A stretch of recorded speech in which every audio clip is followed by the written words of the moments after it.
강의를 할 건데요. 강의하기에 앞서서 여러분들 의견을 조금 여쭤보려고 하는데, 이 강의가 지금 이제 3시간씩 하니까 너무 길잖아요. 그죠? 그리고 이제 소비자분들 초대하기가 좀 어렵잖아요. 너무 시간도 길고 이렇게 되니까. 그래서 이거를 조금 잘라서 뭐 암이면 암, 비만이면 비만, 고혈압이면 고혈압 뭐 이런 식으로 잘라서 짧게 한 1시간에서 1시간 반 정도 강의하는 걸로 해서 이렇게 저기 만들면 좀 어떨까요? 여러분 생각은 어떠십니까? 네, 괜찮습니다. 좋아요. 그게 더 좋은 것 같아요. 좋죠. 네, 네. 좋죠. 네, 네. 그러다 보니까 제가 복잡하게 여러 가지 막 이렇게 복잡하게 설명드리는 것보다는 실용적으로 그러면 한 마리로 이 다이어트가 뭐냐 그렇게 얘기하면은 간단하게 뭐 우리가 여러 가지 뭐 건강을 위해서 한다 어쩌죠 뭐 미용을 위해서 한다 여러 가지 말이 많지만 어쨌든 간에 우리가 체지방을 감소시키기 위한 겁니다.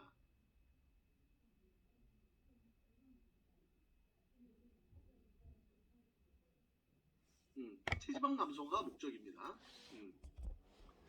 근데 체지방이 제가 계속 그 1차 건강 강의에서도 계속 어저께도 말씀을 드렸지만 이게 이제 모든 심혈관계 질환의 원인이 된다는 거죠.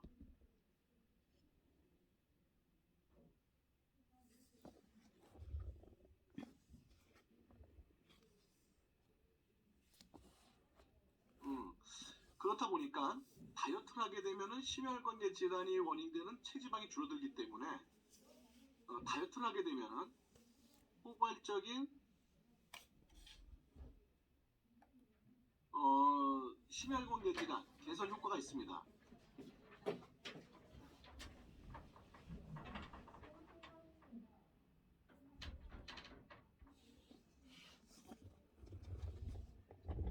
그러다 보니까 심혈관계 질환이 지금 현재 인류가 앓고 있는 질병의 한 80% 정도가 전부 다 심혈관계 질환하고 관련이 있다 보니까 다이어트를 하는 것만 하더라도 많은 질병들이 완화가 되거든요.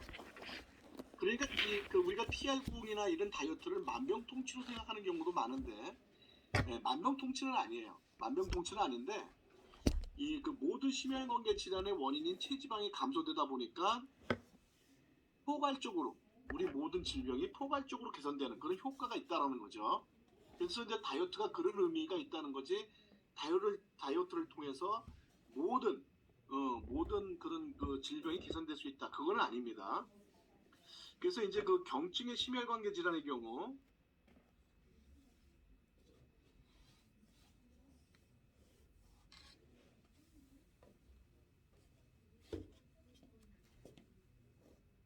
이제 예를 들자면은 고지혈증이라든지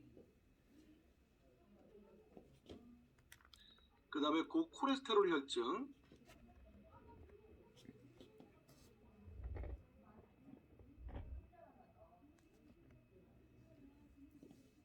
그리고 이제 뭐 지방간 이런 것들은 다이어트를 통해서 개선이 충분히 가능합니다.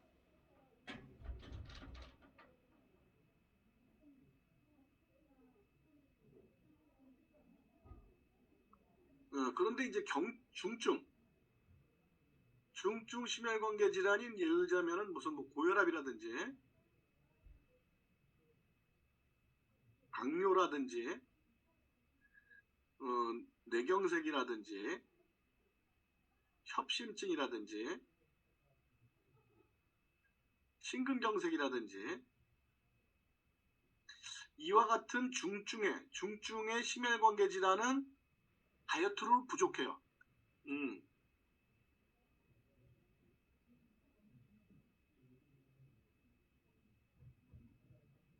그래서 이제 이런 경우에는 개별 솔루션이 들어가든지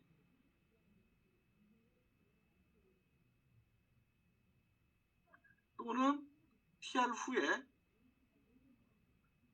개별 솔루션을 또 해야 됩니다.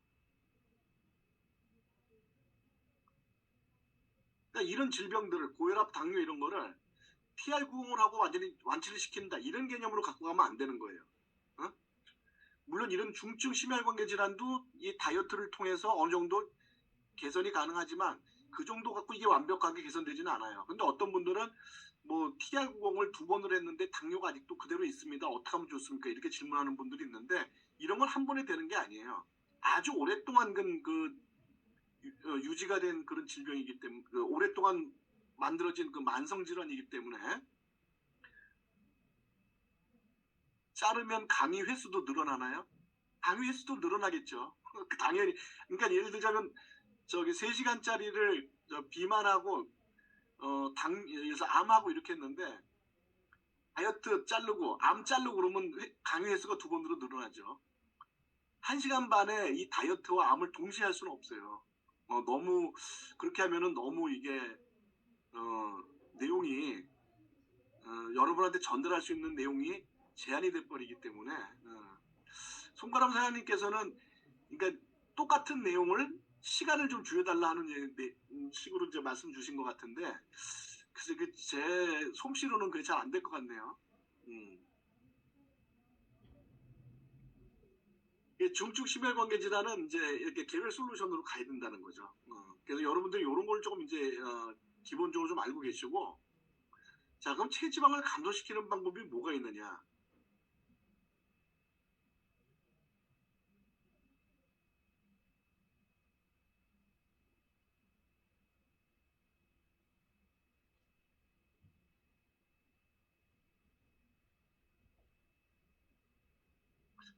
크게 얘기하면 2가지로 이제 나눠서 얘기할 수가 있는데, 첫 번째는 식단 조절하는 방법이 있죠.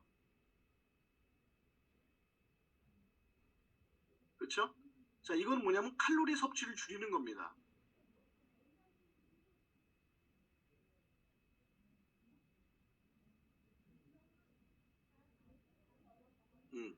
자, 이건 이제 먹는 다이어트를 인풋, 내 몸으로 들어오는 음식을 줄이면서 칼로리를 제한하면서 체지방을 빼는 이런 방법을 제가 이제 인풋 다이어트다, 인풋을 줄여주는 다이어트다, 이렇게 이제 보통 얘기를 할 수가 있고요. 2번째는 뭐냐면은 칼로리 소모를 늘리는 겁니다.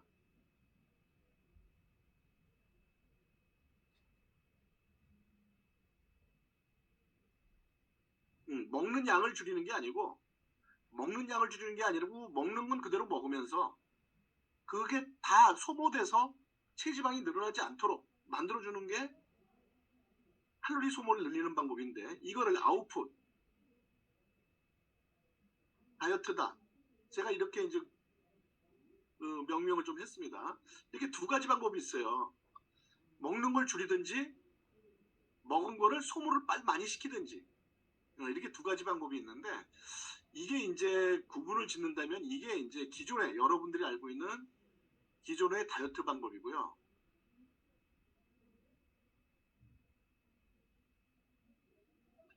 칼로리 소모를 늘리는 게 이게 이제 TR90의 다이어트입니다, 이게요.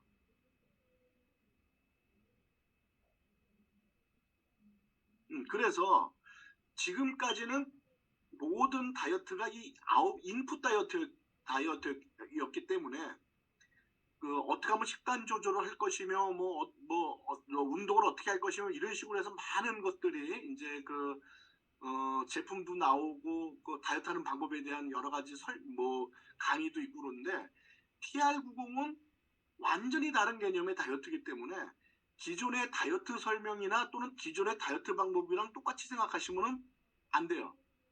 거기서부터 TR90을 잘못해 나가기 시작하는 거거든요. 그래서 이거를 이해하시려고 그러면 이제 제가 지금부터 하는 얘기들을 잘 귀담아 들으셔야 됩니다. 도대체 기존의 다이어트 방법하고 TR90 다이어트가 도대체 뭐가 다른지, 요거를 이제부터 여러분들이 잘 기억하고 계셔야 됩니다.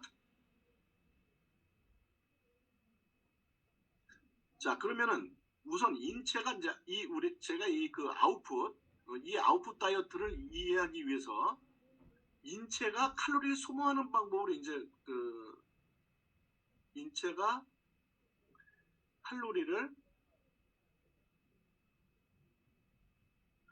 소모하는 이제 비율을 좀 이렇게 좀 이제 여러분한테 이제 말씀을 드린다면은,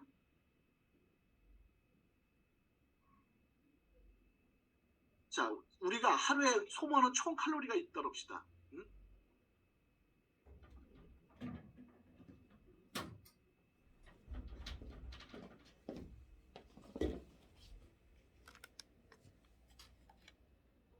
자, 내가 하루에 소모하는 칼로리가 뭐 2,500이면 2,500, 뭐 2,800이면 2,800, 3,000이면 3,000. 이렇게 내가 하루에 소모하는 총 칼로리가 있다 그럴 때, 이 소모하는 총 칼로리는 두 가지 방법에 의해서 소모가 되는데, 하나는 운동이나 활동을 통해서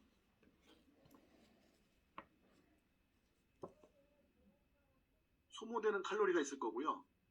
또 하나는 생명 유지를 위해서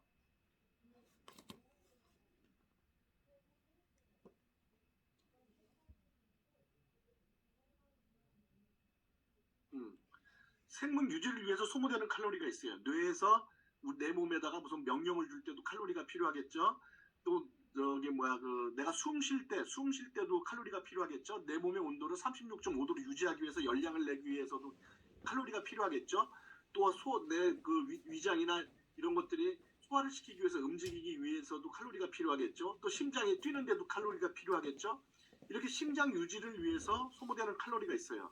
이거는 우리가 뭐라 그러냐면은 생명 유지를 위해서 소모되는 칼로리를 우리 요가 이제 기초대사량이다 이렇게 얘기를 하는 거예요. 자, 그러니까 하루에 소모되는 칼로리는 쉽게 얘기하면은 기초대사량에다가 활동이나 운동을 통해서 소모되는 칼로리를 더해준 게 하루에 소모되는 총 칼로리라고 볼 수가 있는 거거든요. 자, 그런데 우리가 소모되는 칼로리 중에서 운동이나 활동을 통해 소모되는 칼로리는 약 30%고요. 생명 유지를 위해서 소모되는 칼로리가 70%입니다. 자, 이러다 보니까 운동을 통해서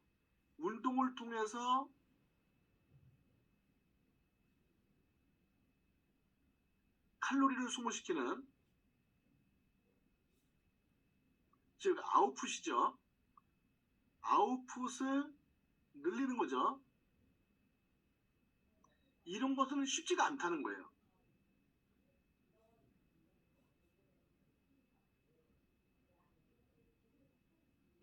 운동을 통해서 칼로리 소모를 시켜서 그러니까 아웃풋을 늘려서 체지방을 줄이는 거죠. 체지방을 줄이는 게 쉽지가 않다.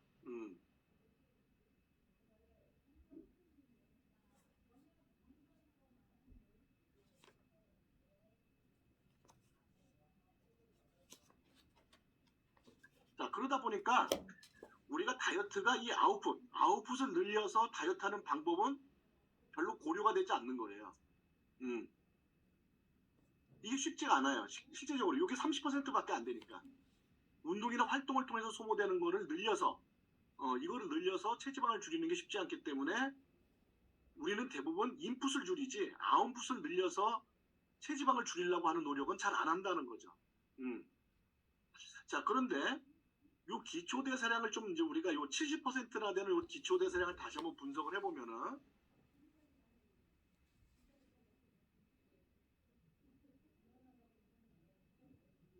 기초대사량으로 소모되는 칼로리 요거를 이제 다시 한번 요걸 또 나눠보면은 어떤 게 있냐면은 장기에서 소모되는 칼로리가 있고요. 근육을 움직이지 않아도 그냥 근육이 존재하기 위해서 근육에서 자연적으로 칼로리가 있어요. 근육을 움직이지 않더라도 근육이 유지되기 위해서 근육에서 소모되는 칼로리가 있는데 이걸 본다 그러면은 장기에서 소모되는 칼로리는 약 30% 정도가 되고 근육에서 소모되는 칼로리가 70%가 된다는 거예요. 자, 그러니까 이거를 본다 그러면은 하루에 소모되는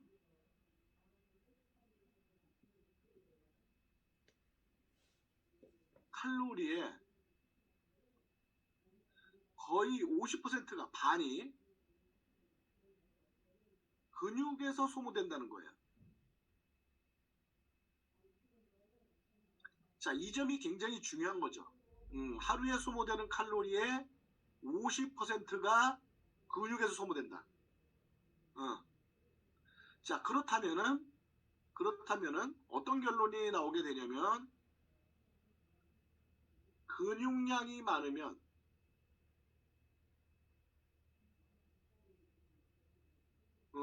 근육량이 많으면 소모되는 칼로리가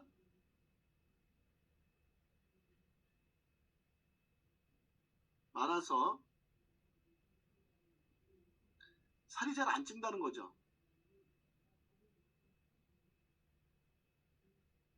음. 자, 그러니까 근육량을 늘리면 된다. 이제 결론적으로 근육량을 늘리면 된다는 거죠. 그렇죠?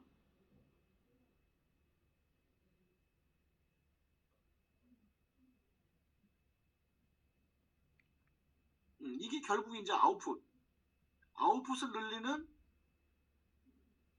가장 좋은 방법은 근육량을 늘려야 된다는 거죠. 근육량을. 응. 자, 그런데 근육량을 늘리는 게 쉽지가 않다는 거예요. 응? 근육량을 늘리려고 그러면은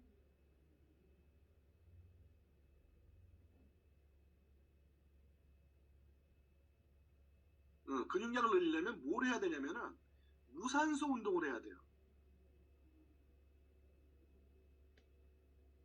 이거는 뭐냐면은 웨이트 트레이닝 같이 짧은 시간에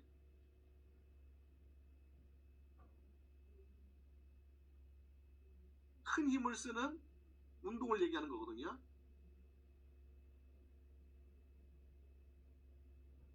음, 웨이트 트레이닝 같은 거.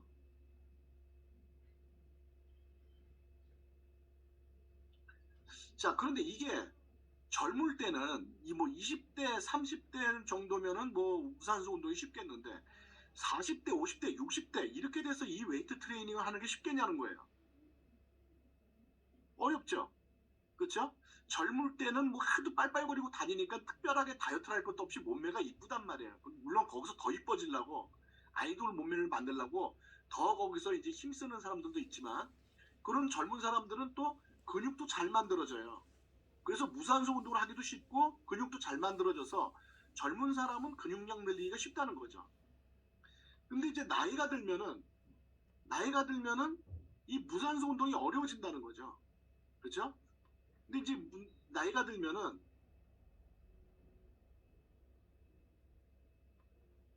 무산소 운동이 어려워지고 혹시 무산소 운동을 한다 하더라도 근육을 생성시키는 유전자가 비활성화되어 있다는 거죠.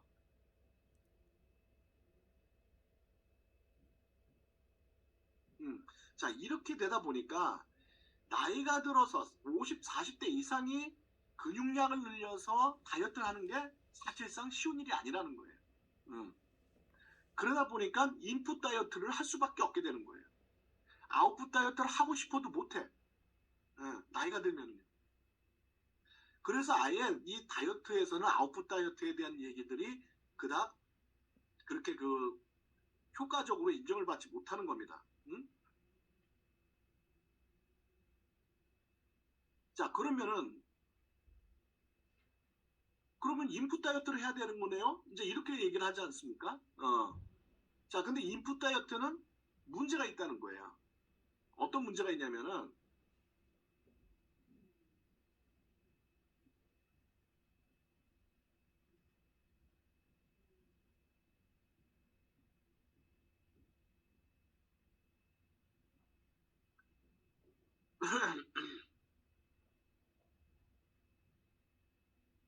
자, 인풋 다이어트의 문제점은 뭐냐면은 자, 이 인풋 다이어트를 하기 위해서는 식단 조절을 해야 되지 않습니까? 그렇죠?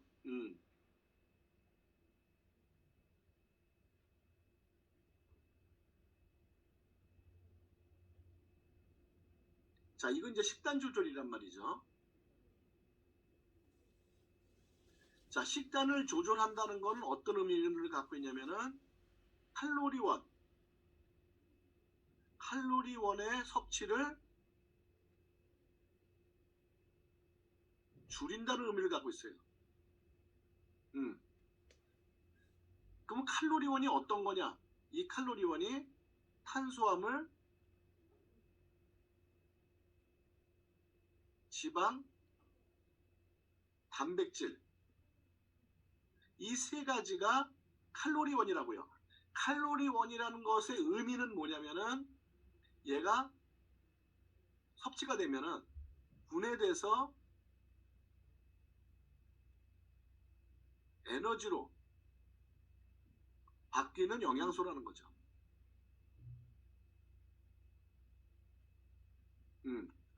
자, 그러니까 탄수화물, 지방, 단백질은 에너지로 바뀌는 영양소이기 때문에 사실 다 소모가 되면은 내 몸에 체지방이 축적이 안 되겠죠. 그렇죠? 체지방이 축적이 안 되지만 이런 칼로리원을 줄이게 되면은 체지방이 대신 분해가 된다. 자, 그래서 이걸 줄여야 된다. 이 세 가지를 줄여야 된다. 그런데 여기 뭐가 껴있냐? 단백질이 껴있다는 거예요. 단백질. 그래서 식단 조절을 할 경우에는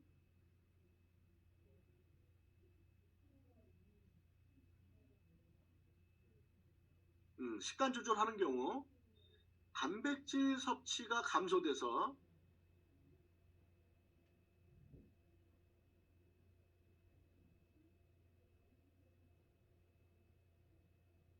근손실을 초래한다는 거죠. 근손실.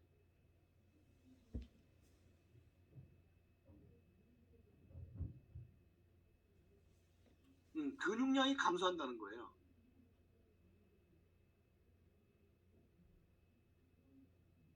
자, 식단 조절해서 단백질 섭취가 감소되면 근손실이 일어난다. 결국 근손실이라는 건 뭐냐면 결국 기초대사량이 줄어든다는 거예요.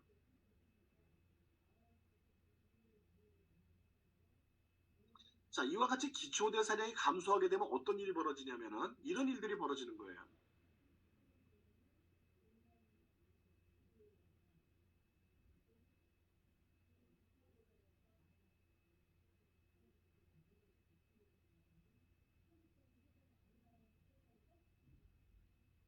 자, 내가 여기 다이어트 전이에요. 그다음 요게 이제 다이어트를 하는 동안이고, 그다음에 다이어트 후.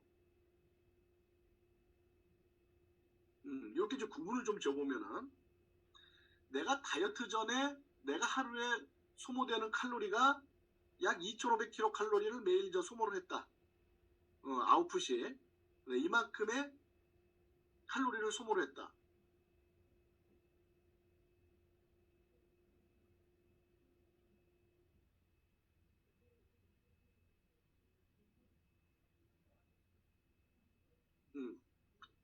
자, 그러면은 기초대사량에 의해서 소모되는 칼로리가 약 70%가 있을 거고요. 그쵸? 그 다음에 활동이나 운동을 통해서 소모되는 칼로리가 약 30%가 이렇게 돼서 내가 하루에 소모되는 칼로리가 이렇게 딱 돼 있었을 거예요. 다이어트 하기 전에. 자, 그러니까 요거는 기초대사량 70%. 그쵸? 그 다음에 이제 운동이나 활동을 통해서 30%. 자, 이렇게 소모가 됐다는 거죠. 그래서 내가 이만큼을 또 식사량을 또 이만큼을 딱 맞춰서 했어. 식사량을요. 그러면 이제 체중이 계속 유지가 되는 거겠죠. 자, 그래서 내가 식사량도 마찬가지로 여기에 맞춰서 식사를 했다는 거죠. 이렇게. 자, 근데 다이어트를 하면서 칼로리온의 섭취를 줄였어요. 그러니까 이게 이제 줄어드는 거죠. 그쵸? 자, 이렇게 식사량을 줄였어요.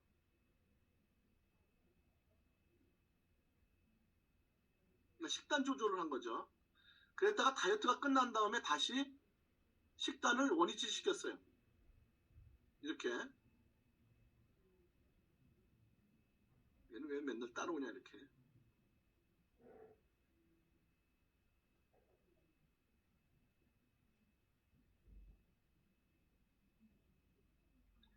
자, 이제 이게 이제 뭐냐면은 다이어트 전 식사량이었고 여기 식단 조절을 했고 다시 식사량이 환원됐어요.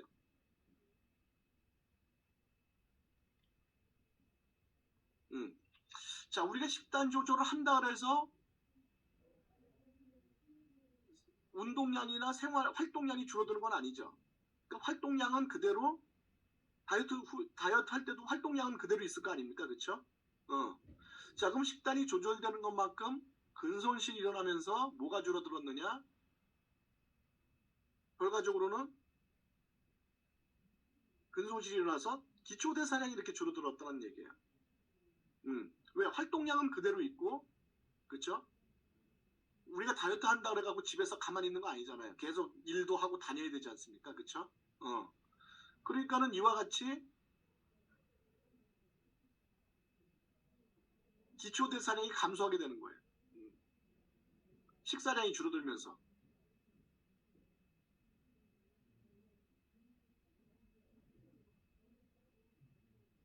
자, 이렇게 기초대사량이 감소된 상태에서 다시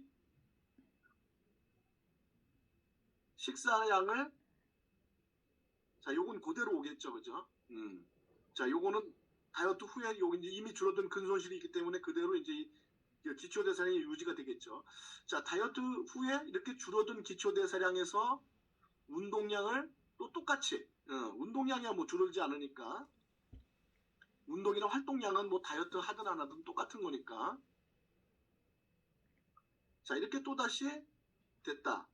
근데 뭐만 바뀌었냐? 식사량만 환원이 됐다는, 식사량만 늘어났다는 거죠. 그쵸? 그러면 옛날에는 이 식사량이, 다이어트 전에는 이 식사량이 내가 하루에 소모되는 칼로리하고 딱 맞아 떨어졌는데, 이제는 기초대사량이 감소하면서 오히려 식사량을 환원시켰더니만은 이만큼이 칼로리 과잉 섭취가 되더라는 거예요.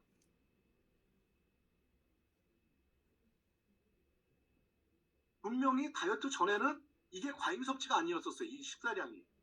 그런데 기초대사량이 감소하면은 기초대사량 감소분만큼 이 환원된 식사량이 칼로리 과잉 섭취가 된다는 거죠. 이게 이제 결과적으로 이게 뭐냐면 근손실에 의한 기초대사량 감소분만큼 어떻게 돼요? 칼로리 과잉 섭취 상태가 된다는 거죠. 이렇게 되면은 오히려 다이어트 전보다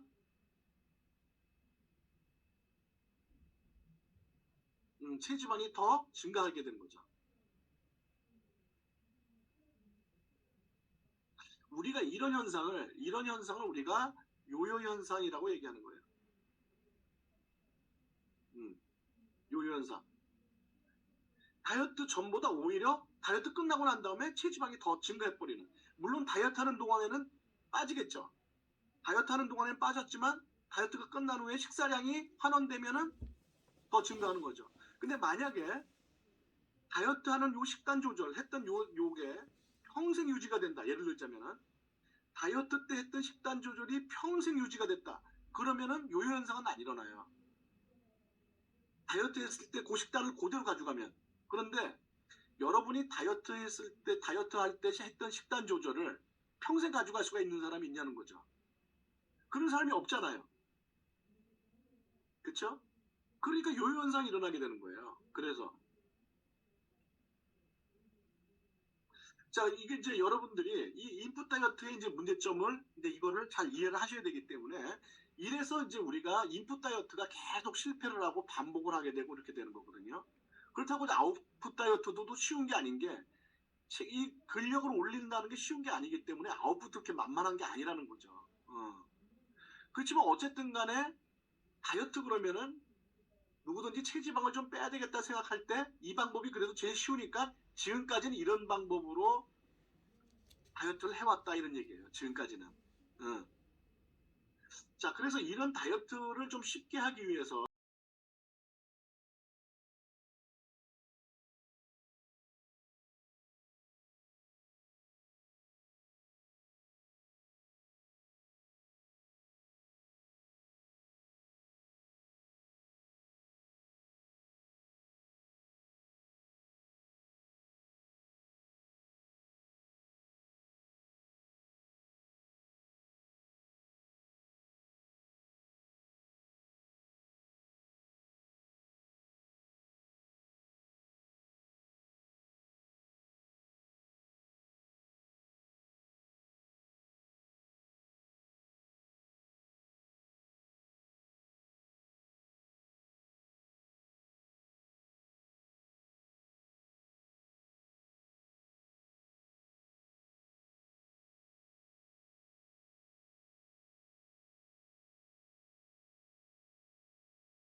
등등등 이런 것들이 들어가요. 그 다음에 네 번째가 이제 단백질 쉐이크.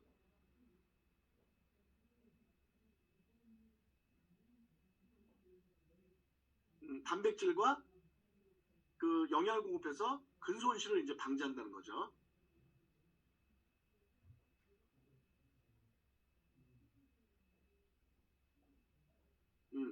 자, 이런 성분을 갖고 만드는 것들이 2세대 다이어트 제품이에요. 마찬가지로 여기도 이런 그 이뇨 촉진 작용을 하는 게 들어가기 때문에 여기서도 마찬가지로 탈수 예방을 위해서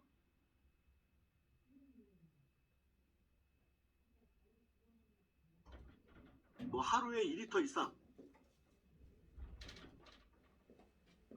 수분을 섭취해라. 이렇게 얘기한다는 거죠.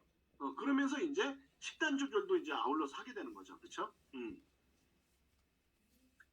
자, 이런 제품이 우리 파마넥스에도 있죠. 파마넥스에서도 옛날에 있었어요.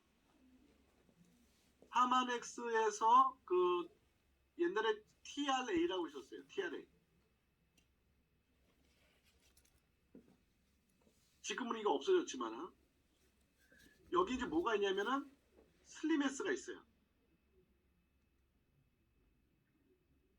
요게 이제 식욕 조절 능력이 있고 그 다음에 이뇨 촉진 작용도 해주고 칼로리 컷 작용이라든지 버닝 작용을 해주는 종합적인 성분들이 여기 슬림에스에 들어가 있고 그 다음에 다이오린이라는 게 있어갖고 요게 이제 지방세포가 비대해지는 걸 방지해주고 체지방을 분해시켜주고 그 다음에 이제 파이버넷 요게 있어서 요게 이제 그 칼로리 컷 칼로리의 흡수원을 줄여주고 그 혈당을 조절해줘 당의 흡수 속도 조절해주고 자 요런 역할을 해주면서 마찬가지로 단백질 쉐이크가 있었죠. 이거 살 잘 빠졌습니다. 이거요. 체중 잘 빠졌어요. 이러면서 똑같이 여기도 마찬가지로 수분 섭취를 이제 강조를 하고 이렇게 됐었죠. 이게 있었죠. 근데 지금은 이제 이 다이오린이 없어졌죠. 슬림에스하고 파이버넷은 있지만은 자 이게 이제 이렇게 있었단 말이죠. 그러면은 만약에 제가 TRA가 TR90 나오기 전에 TR90 나오기 전에는 다른 다이어트 강사하고 내끼는 게 하나도 없었어요. 똑같이 강의했습니다. 똑같이. 식단 조절을 하고 물을 2리터 이상 충분히 섭취를 하고 그 다음에 이걸 먹으면서 뭐 어떻게 하라고 똑같았어요. 하나도 틀린 게 없었어요. 그 다음에 근손실 방지를 위해서 단백질 열심히 먹어야 되고 이런 얘기를 해갖고 그 당시에는 TRA를 하는 동안에는 제가 하는 다이어트 강의에 대해서 시비를 거는 사람이 아무도 없었어요. 자, 그런데 이 2세대 다이어트 제품에는 문제가 있어요. 문제가. 그걸 저는 알고 있으면서도 방법이 없으니까 그냥 눈 딱 감고 그냥 이 얘기를 안 했을 뿐이지. 자, 그럼 2세대 다이어트 제품의 다이어트의 한계가 뭐냐?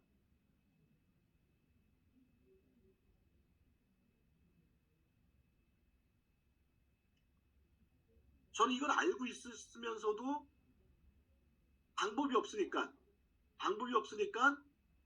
얘기를 안 하고 있었단 말이죠. 뭐 어떻게 얘기 알아봐야 뭐 하겠어요. 방법이 없는데, 그죠?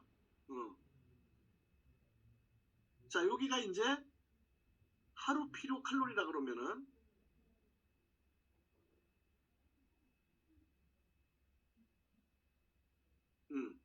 자, 식단 조절을 하라 했단 말이에요. 식단 조절. 식단 조절을 하라 했어요. 저도 똑같이 그렇게 얘기했습니다. 자, 그럼 이게 뭐예요? 칼로리가 부족하죠. 그죠?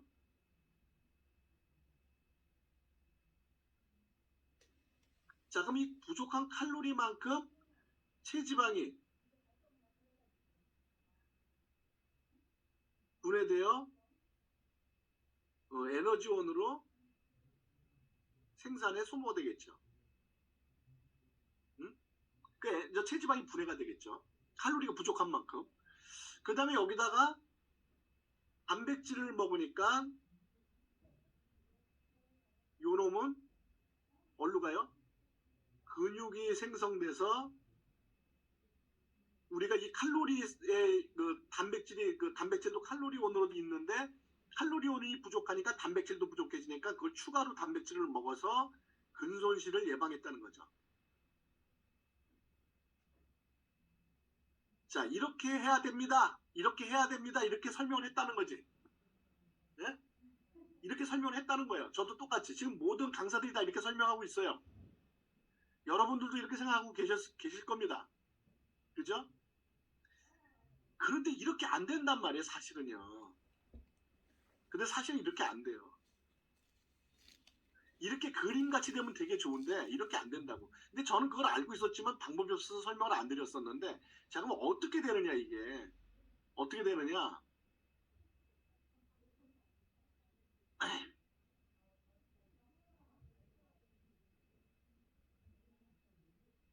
자, 이게 하루 피로 칼로리면은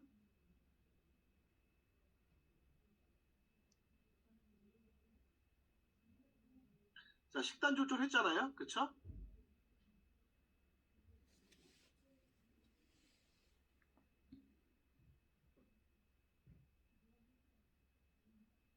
자, 그러면은 자, 요만큼이 지금 칼로리 부족이죠. 자, 그리고 여기다가 우리가 단백질을 먹었다.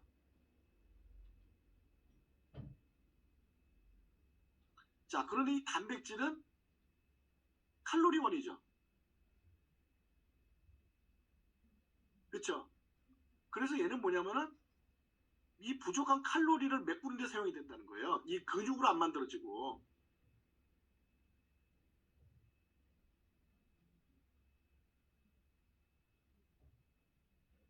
음.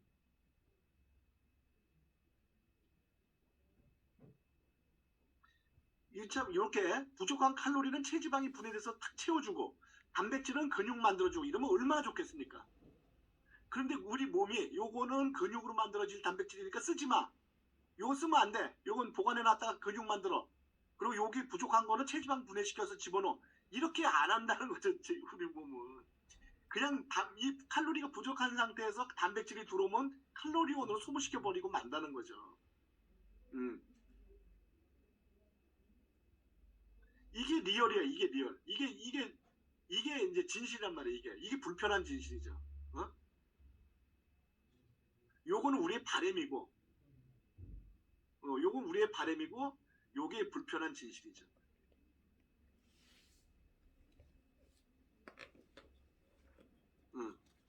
자, 근데 이걸 안다 하더라도 다른 방법이 없으니까 이렇게 얘기할 수밖에 이 바램으로 얘기할 수밖에 없다는 거죠. 그러니까 2세대 다이어트의 이제 다이어트의 문제점이라는 건 뭐냐면 단백질이 칼로리 부족한 칼로리를 메우는데 소모가 된다.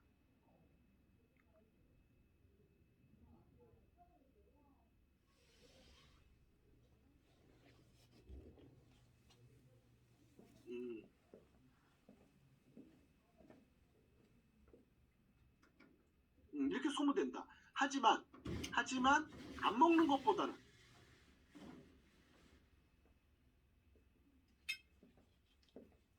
안 먹는 것보다는 근손실을 예방에 도움이 되죠.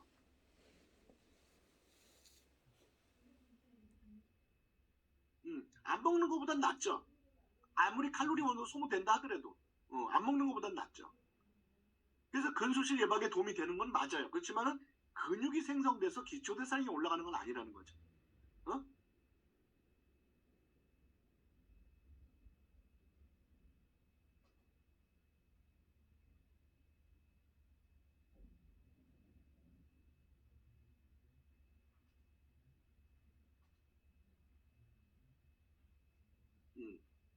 또 하나의 이유는 뭐냐면은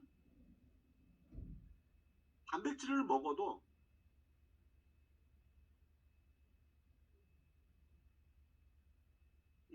나이 든 사람들은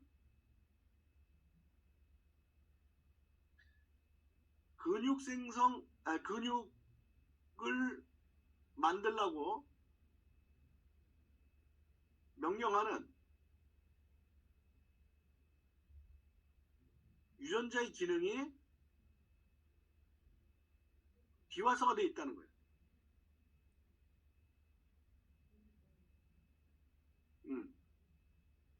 자, 그래서 아무리 단백질을 먹는다 하더라도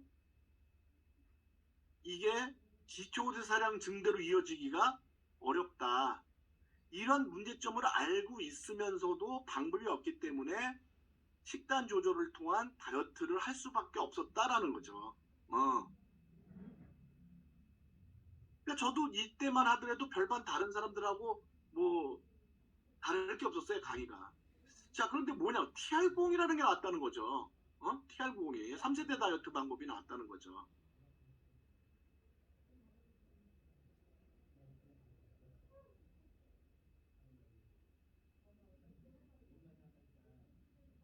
자, 이게 나왔다는 거죠.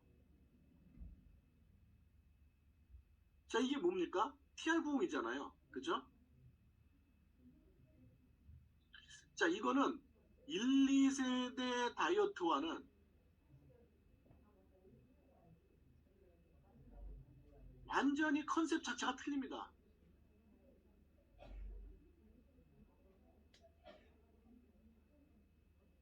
완전히 다른 제품이에요. 그래서 얘는 지금 뭐라 그러냐면은 특징이 뭐냐면은 유전자 발현을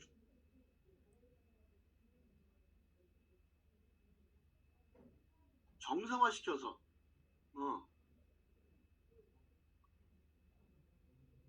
유전자 발현을 정상화시켜 체질을 바꾸는 다이어트다. 자, 이렇게 얘기를 하고 이제 성분이 이제 어떤 게 들어가 있느냐, 성분이 앞에는 전부 다 칼로리에 관련된 것들이 많았단 말이죠. 근데 여기는 뭐 어떻게 돼 있느냐? 첫 번째, 근육 생성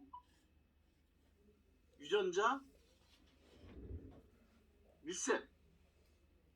두 번째, 지방 분해 유전자 리셋.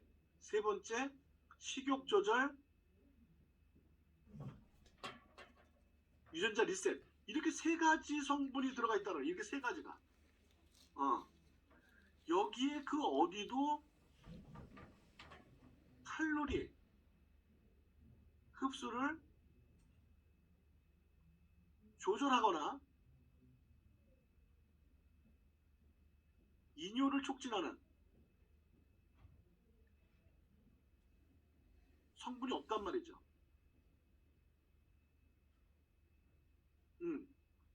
그 기존의 다이어트하고는 완전히 다른 거예요. 자, 이러다 보니까 여기서부터는 이제 완전히 이제 그 강의가 완전히 달라지게 됩니다.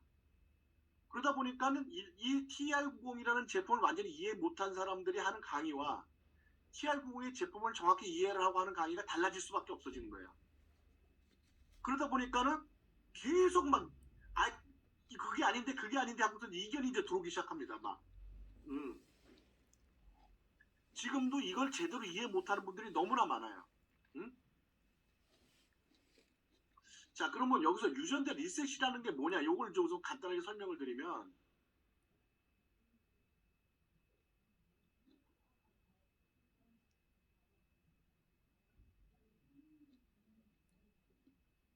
자, 우리 유전자는 히스톤 단백질에 감겨 있습니다. 이렇게 유전자가 있으면은 이 유전자는 히스톤 단백질한 단백질에 두 바퀴씩 뺑글뺑글 감겨서 이와 같이 스프링 모양으로 되어 있어요. 스프링 모양으로. 이 바깥에가 유전자 코드고 이 유전자 코드가 스프링 모양으로 이렇게 히스톤 단백질이라는 단백질에 감겨 있습니다.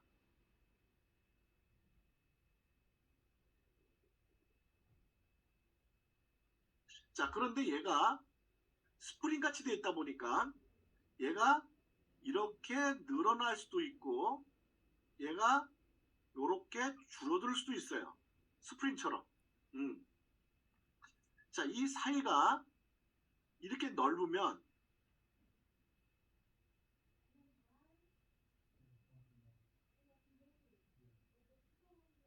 자, 이렇게 넓으면 여기에 있는 유전 정보는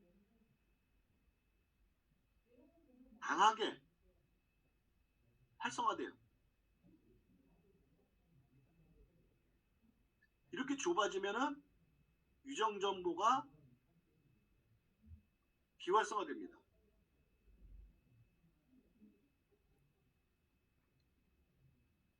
자, 예를 들어 볼게요. 제가 이제 나이가 들면 근육이 생성이 잘 안 된다 그랬지 않습니까?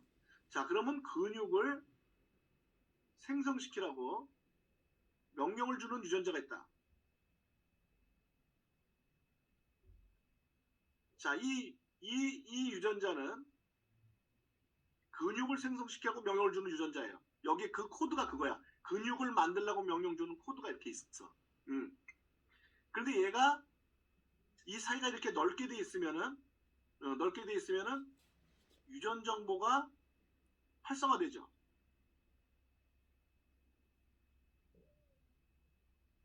이렇게 되면은 근육 생성이 활발해지는 겁니다. 근육이 잘 만들어지는 거예요. 근데 얘가 만약에 이렇게 좁아졌다, 여기가. 그럼 이게 유전 정보가 비활성화되죠.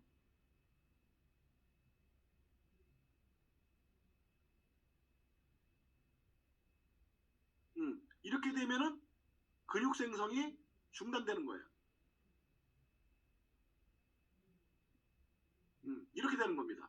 그러니까 이 근육을 생성시키려 하고 명령을 주는 유전자는 그대로 있어. 그대로 있는데 이게 이 히스톤 단백질 사이가 멀어지면은 근육이 잘 만들어지고 여기가 좁아지면은 이 유전 정보가 비활성화되면서 근육 생성이 중단되는 거예요. 근데 왜 이런 일이 벌어질까? 왜 이게 늘어났다 줄어들었다 할까?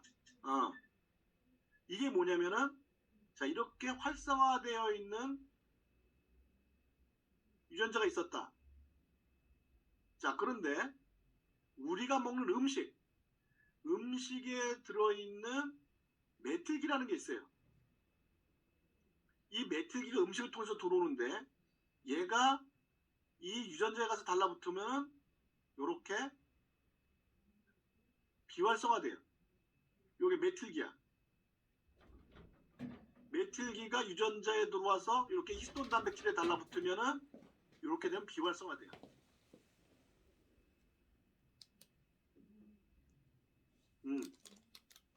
물론 이게 또 어떤 음식을 먹게 되면은 이 메틸기가 떨어지기도 합니다.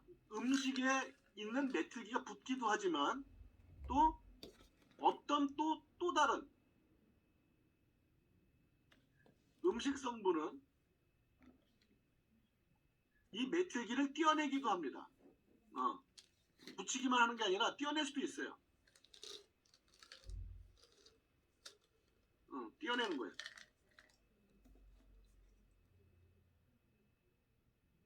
이렇게 다시 이렇게 리셋되기도 합니다. 다시 활성화시키기도 합니다.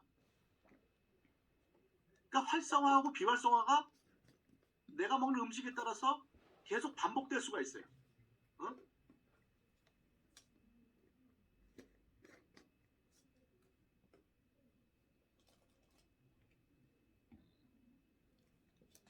먹는 음식에 따라서 유전자가 활성화, 비활성화가 반복된다는 거죠.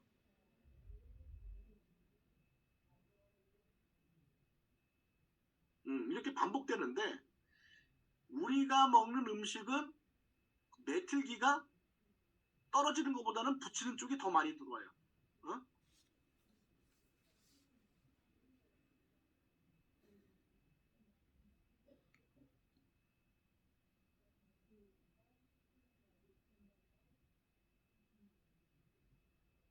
이 메틸기를 공급하는 음식 섭취가 우리 인간은 더 많아요. 이러다 보니까는 메틸레이션, 이 비활성화되는 메틸기가 붙는 게 이제 누적이 돼 나가는 거죠. 그렇죠?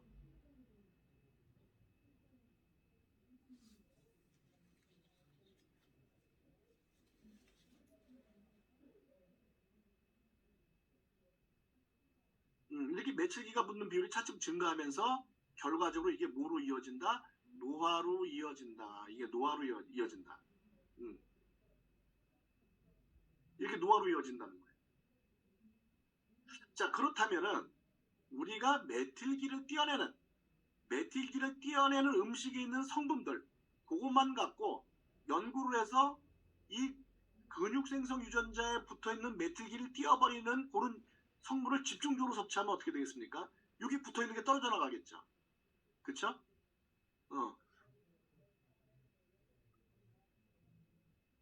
메틸기를 제거하는 영양성분을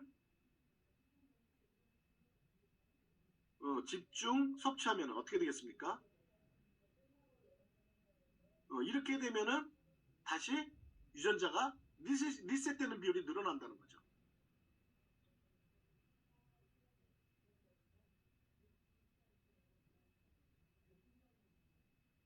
자, 이렇게 되면 노화됐던 게 다시 어떻게 됩니까? 젊은 시절이 된다는 거죠. 젊은 상태로 환원이 된다는 거죠. 음. 자, 이와 같이 우리가 에이즈락 기술이라는 거는 우리 음식 속에 들어있는 성분 중에서 이 메틸기를 띄어내는 그런 성분들을 타겟으로 하는 그 유전자에 있는 것만 띄어낼 수 있도록 연구한 게 에이즈락 기술이란 말이에요. 자, 그래서 TR90은 첫 번째 점프 스타트라는 게 있죠.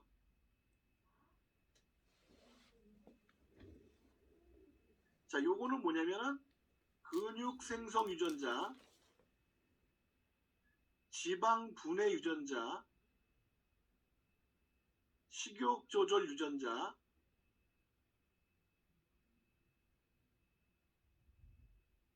자, 요거를 리셋시킵니다. 15일간. 리셋시켜요. 15일간. 요 세 군데에 붙어있는 유전자를 리셋시킨다. 그런데 우리가 15일간 이걸 먹고 난 다음에도 계속해서 밥을 먹지 않습니까? 계속 밥을 먹으니까 계속 메틸기가 또 들어오면서 또다시 이게 이쪽으로 메틸기가 붙는 쪽으로 또 비활성화된 쪽으로 갈 수가 있잖아요. 그쵸? 그래서 핏이라는 거를 먹게 되면은 리셋된 근육 생성 유전자하고 지방분해 유전자가 요걸 갖다가 유지시켜주고 그 다음에 컨트롤이라는 거 있죠. 컨트롤이라는 거는 리셋된 식욕 조절 유전자를 유지시켜주는 거죠. 자, 요거를 이제 얼마만큼 하느냐? 90일 동안 하는 거예요. 자, 그러면은 15일간 리셋 시켜놓고 90일 동안 요걸 하는데 그럼 90일이 지나면 어떻게 되는 거예요? 자, 그러면 TR90 안 먹으면 90일이 지나면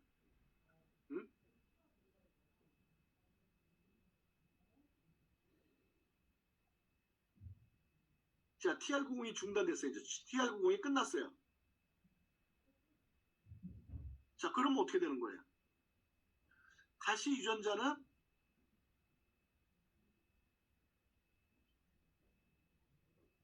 메틸레이션 되기 시작하는 거예요.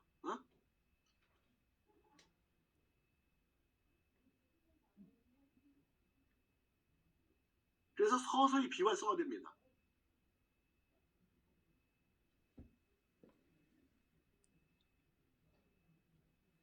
자, 그러면은 가서 이렇게 되면 이제 평생 TR90을 해야 된다는 얘기 아니에요? 이제 이렇게 된다는 얘기죠.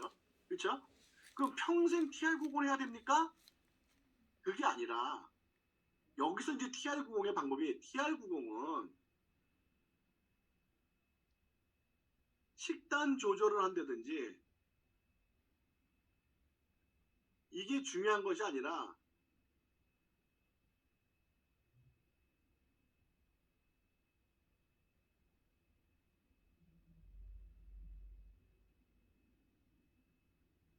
이게 중요한 게 아니라 90일 동안 잘못된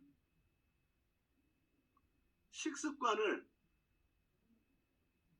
교정하는 것이 중요하다는 거죠.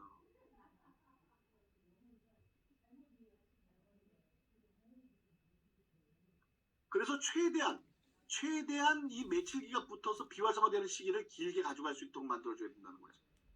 이게 중요한 거다. 그러니까 TR90은 이거예요. 잘못된 식습관 교정하는 게 중요한 거지 식단 조절하는 게 중요한 게 아니라는 거예요.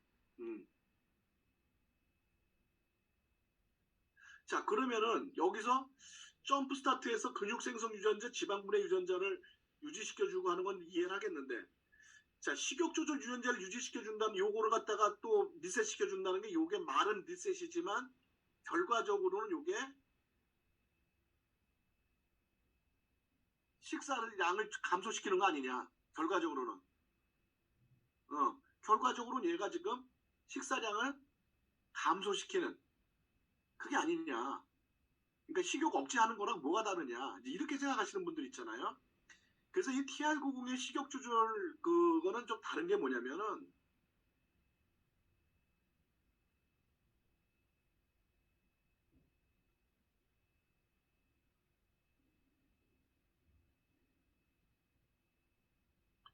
그러니까 식욕 조절 메커니즘은 어떻게 되냐면은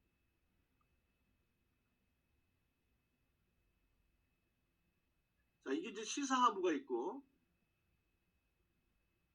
시상하부에서 우리 척수가 쭉 내려옵니다. 그 등뼈를 타고 척수가 쭉 내려와요.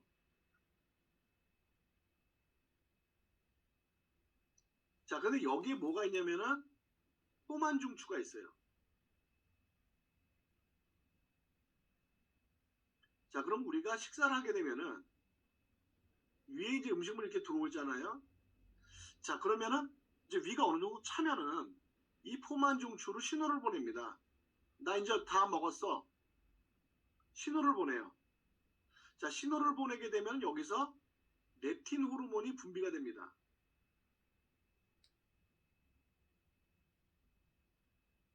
렙틴 호르몬이 분비가 되면은 식욕이 저하돼요. 그래서 결과적으로 어떻게 되느냐? 과식을 방지하게 됩니다. 자, 그런데 이와 같이 신호를 보내서 렙틴 호르몬이 분비돼서 과식 방지가 될 때까지 약 얼마큼이 소요가 되냐면 약 20분이 소요가 돼요. 20분이 소요가 됩니다. 자, 그런데 비만균이라는 게 또 있어요. 비만균은 이 소장에 이제 서식을 하는 비만균이 있는데 이 비만균이 LPS라는 거를 만들어내면은 이 LPS가 렙틴 호르몬의 분비를 억제합니다. 그래서 식욕이 저하되질 않아요. 배가 불러도. 또 이런 거 있잖아요. 배불러 미치겠네. 그러면서 배불러 미치겠네. 그러면서 계속 밥을 먹어. 왜 이렇게 밥이 맛있지? 나 그만 먹어야 되는데? 이러면서 계속 먹어요. 그런 사람들이 뭐예요? 이 렙틴 호르몬 분비가 안 되는 거예요. 응? 자, 그러니까 결과적으로 식욕 조절이 안 된다는 거는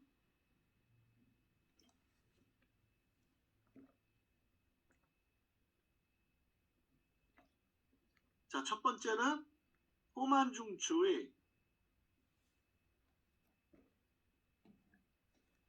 렙틴 호르몬 분비 기능이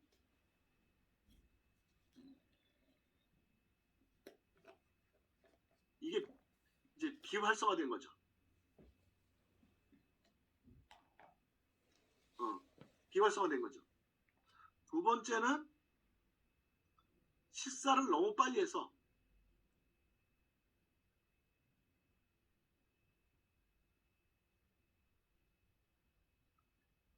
렙틴 호르몬이 분비가 돼도 분비시 이미 과식 상태가 된 거죠.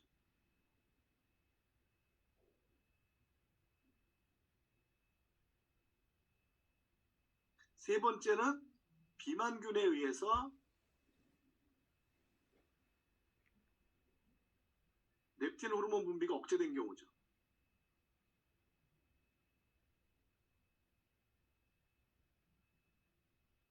이 세 가지 경우에 의해서 식욕 조절이 안 되는 거예요. 과식을 하게 되는 거예요. 이제 식욕 조절이 안 되는 게 아니라 이제 과식을 하게 되는 이유죠.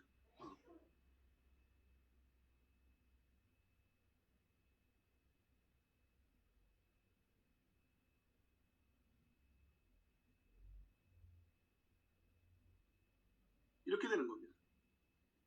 자, 그래서 이 포만 중추의 렙틴 호르몬 분비 기능을 이거 활성화시켜주는 거, 이게 이제 TR90에 들어가 있다는 거죠. 이게 점프 스타트는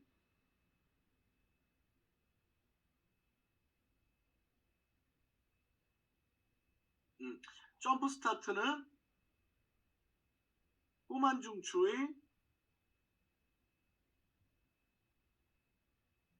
렙틴 호르몬 분비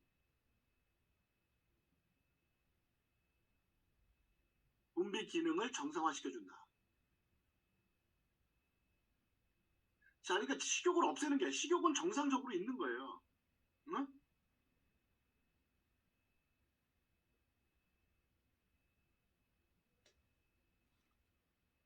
그러니까 이거를 옛날 과거에 식욕 억제제가 들어가 있는 것처럼 생각을 해서 TR90을 먹으면 밥맛이 없어져서 식사량이 줄어들겠지. 그렇게 생각하시면 안 돼요.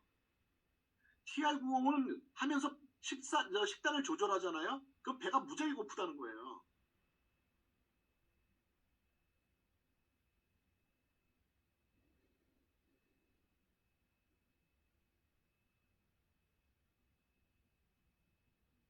식욕 억제가 아니기 때문에. 식욕 억제시키는 게 아니기 때문에 점프 스타트를 먹는다 그래서 우리가 식사를 하지 않아도 별로 밥이 먹고 싶지 않다. 이런 게 아니라는 거예요. 그렇기 때문에 이 TR90을 하게 돼서 식단 조절을 하게 되면 배가 굉장히 고픕니다. 이게 어떻게 TR90 하면 배가 더 고파 이렇게 얘기하는 사람들 있죠. TR90 하면 왜 배가 더 고파? 이해가 안 되네. 이런 사람들 있죠. 근데 그게 정상인 거예요. 그게. 자, 그래서 TR90은 식단 조절이 중요한 게 아니라 90일 동안에 잘못된 생활 습관을 교정하는 거다. 이거를 머릿속에 넣고 있어야 된단 말이죠. 자, 그러면은 TR90을 할 때 어떤 식으로 이제 아까처럼 이제 한번 그려봅시다. 이거를 표를 되냐면은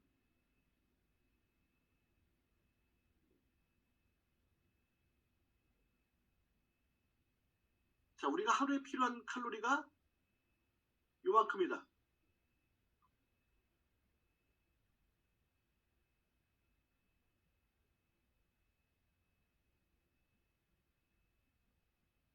자, 그러면 정상적인 식사를 해야 된다 이거예요. 정상 식사.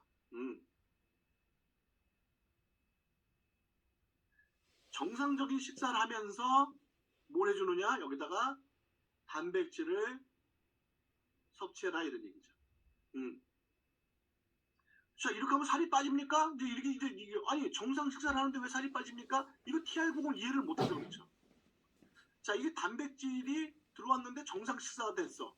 그럼 칼로리가 부족이 안 되지 않습니까? 칼로리가 충분히 다 들어왔잖아요. 그럼 이 단백질이 칼로리원으로 소모될 일이 없어요. 그쵸? 충분하게 지금 하루에 필요한 칼로리가 들어왔는데 이 단백질이 일로 소모될 이유가 없다는 거죠. 칼로리원으로 소모될 이유가 없다는 거죠. 그럼 얘는 어떻게 되느냐? 얘는 근육 생성에 사용이 된다는 거죠.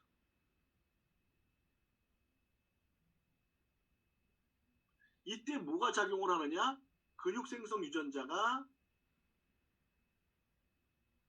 리셋돼서 얘가 작용을 해서 근육 생성에 사용이 된다. 자, 결과적으로 이렇게 돼서 어떻게 되냐면 기초대사량이 증가하게 된다.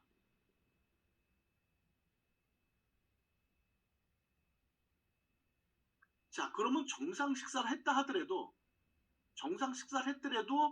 기초대사량이 증가했기 때문에 이 기초대사량이 증가했다는 건 뭐냐면 하루 필요 칼로리가 증가했다는 얘기거든요.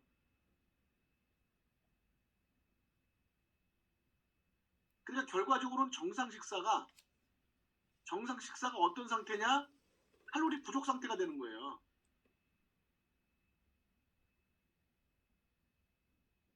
자, 우리가 평상시에 먹던 대로 먹었어. 평상시에 먹던 대로 먹었지만 기초대사량이 증가하면서 칼로리 부족 상태가 된다. 결과적으로 이 칼로리 부족분만큼을 뭐가 떼온다? 체지방이 분해돼서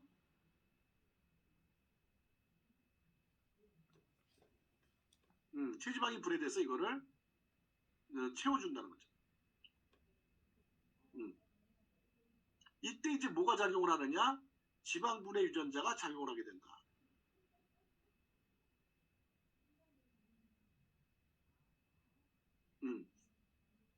자, 이 TR90 이렇게 하는 거예요.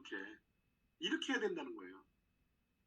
만약에 여기 식단 조절을 하게 되면 어떻게 됩니까? TR90을 하면서 식단 조절을 하게 되면은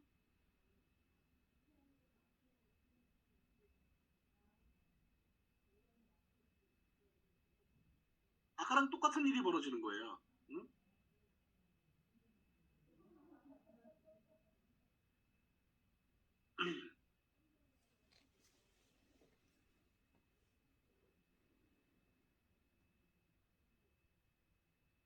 만약에 여기서 식단 조절을 했다. TR90을 하면서. 자, 그러면은 여기서 단백질을 먹었다. 자, 그럼 여기 칼로리 부족 상태가 일어났잖아요. 그렇죠?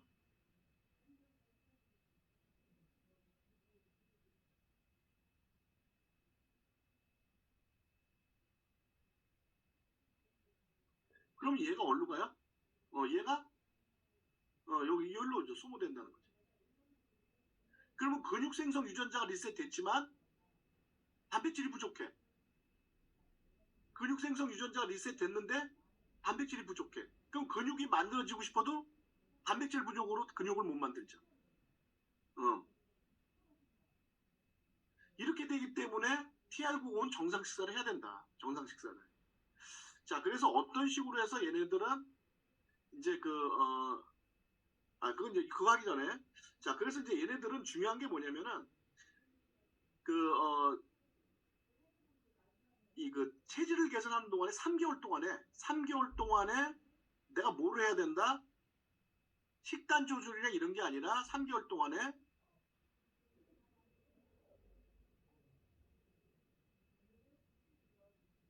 TR90 3개월 동안 식습관을 교정해야 된다. 보통 90일을 반복하면 습관화가 된다는 거, 습관화.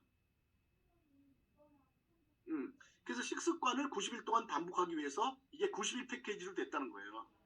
90일 동안 이 잘못된 식습관을 교정하면은 그게 교정된 식습관이 습관화돼서 그 다음부터는 어떻게 됩니까? 이게 다이어트 중에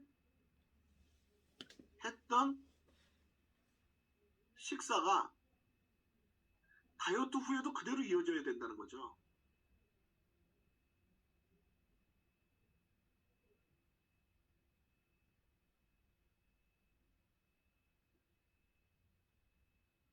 이게 중요하다는 거예요, 이게. 다른 거는 다이어트 하던 그 식사를 다이어트 끝나면 다시 옛날에 했던 식으로 식사가 바뀌지 않습니까? 근데 TR90은 그게 아니라 정상 식사를 하면서 그 정상 식사 기간 중에 했던 그 내용이 다이어트가 끝나도 TR90이 끝나도 그대로 유지가 돼야 된다. 이게 중요한 거다라는 거죠. 자, 그렇다면 TR90을 하면서 나는 어떤 습관을 교정해야 되느냐? 이게 지금부터 중요한 거죠. 이게 이제 진짜 중요한 거죠.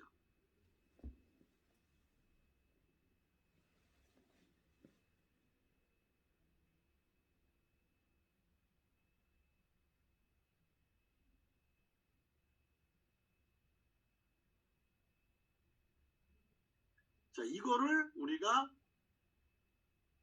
고치지 않으면 TR905는 실패한다. 이게 진짜 중요한 거다. TR905.